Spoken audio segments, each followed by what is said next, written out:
कोणार्क, अपना शहर अपनी बातें।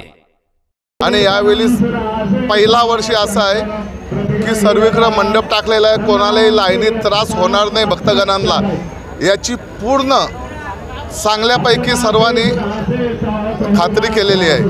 आणि हा मंदिर हजारो वर्ष झाली शिलाहार राजा कोकण आपला इथला शिलाहार राजा जेव्हा होता त्या शिलाहार राजाने हा मंदिर बनवलेला आहे।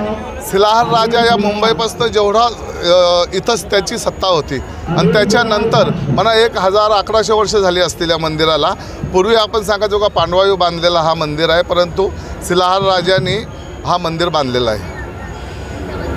आम्ही सर्व भाविकांना आवाहन केलेले आहे, कोणी मंदिर खूप पुरातन मंदिर आहे तर मंदिराची झीज नाही व्हावा, शिवलिंगाची झीज नाही व्हावा म्हणून काही दूध पाणी वगैरे अर्पण करू नये या सगळ्या सूचना केलेल्या आहेत। भाविकांना विनंती आहे की सर्वांनी सूचनांचं पालन करायचं आहे, सर्वांनी शिस्तीबद्ध रांगेत दर्शन करायचं आहे आणि आम्हाला सर्वांना सहकार्य करायचं आहे। सर्वांना पुन्हा एकदा मी महाशिवरात्रीच्या मनापासून शुभेच्छा देतो।